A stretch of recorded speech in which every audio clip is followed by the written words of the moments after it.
Heha, wagyo. So, wadau, najua sahii mko so well placed na hiyo phrases, those two phrases. Unaona? So, wadau, have you noticed these two guys wenye like wame take over Kenyan social media all over platforms, sema TikTok, Facebook, IG, X. Unaona? So, wadau, hawa say niko sure ukiwaangalia utakuwa zile za like, hawa ni movers ama ni vitu wamekuja kuchukua. Unaona? But these two guys wadau ndo wako behind the Heha movement, ama hao ndo wameifanya ikuje kukuwa something yenye ina make sense. Kama venye kila siku huwa na washoni ati a moving man will always find his luck. So say out of blue moon man wameanza kutrend like all over. Wadau nikwambie like wanasemanga like when one door is open hakuna msee mwenye anaweza ishut. So kitu fani ni jamaa bana hawakuanza tu like na kukua the Heha movement, unaona the Heha movement. Jamaa walikuanga wanaconnectia watu like internet, wifi or something. Kama unataka kuconnectiwa wifi na vitu kaa hizo, unawaita wanakufanyia, unaona. But jamaa najua walikama up na idea, but you see wadau saa zingine si lazima like every ordinary idea ikuwe tu like tu ni ordinary idea. So jamaa ni kama waliamua kuflip the coin on the other side. Walijua like hii kitu wase wengi wamekuwa wakifanya, tukiingia tu randomly ama normally venye wase wengine tu wao huwa wana introduce ideas zao ama business ideas zao, either tutaflop ama hakuna penye hii kitu itaenda, unaona.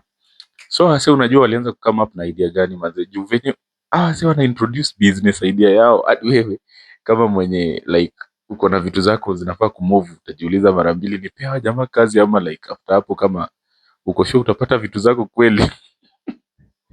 So wadau jamaa unajua waliamua I think hii ni kama ni something to do with na reverse psychology. So usiki Heha movers walianza kuintroduce biashara yao like wamekaa tu kwa ghetto, ni wase wa Kibra.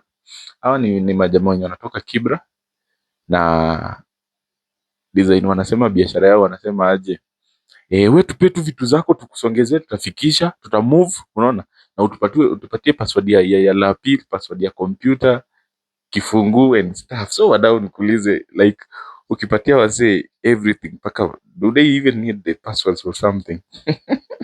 So hiyo ilicatch attention ya Wakenya. Wakenya kwa like wait a minute man. Sasa wanasema juu nikupe password yangu ya lapi, nikupe keys za gari yangu nini and stuff. Man, au sure am I nitaenda kupatana na hizo vitu zangu penye naenda next. Unaona? Alafu wako na condition.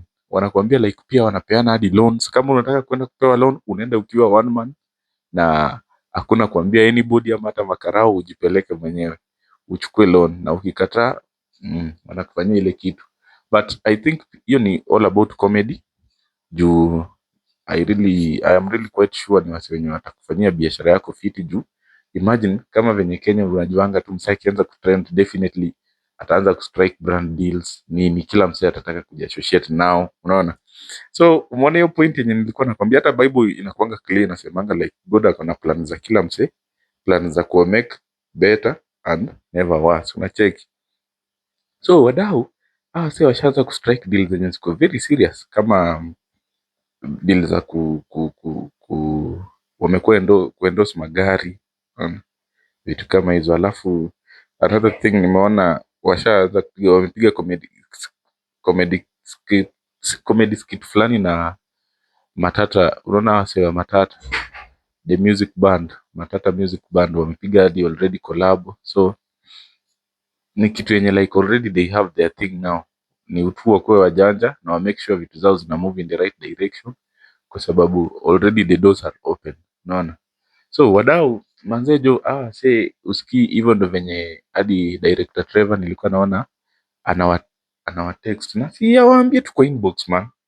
Director Trevor anawaambia that wakuje, yeye anajua penye like hata wafanya wasishine alafu waende chini again very fast. Anasema ati ako na strategy yao. So I think hata mtu alifanya tukajua wase ni Big Fish. Shout out to Big Fish as well, kwa sababu he has been the one now bringing them to light. Na I think by now unajua wase juu wako all over social media na hiyo tactic yao ya kufanya vitu zimove. tupatie tu kifungu yako man, na usituulize like kama vitu zimefika ama hazijafika, wewe utazipata penye zinaenda. So wadau, najua hata kama nitaka kuhama bana, msini connect na hao wasee bana, mwache tu nibebe vitu zangu one by one. Thank you so much guys. Hii ni one of the trending stories in Kenya. If you really enjoyed, make sure bana unasubscribea tu, una share na una comment, unaona. Shukran sana.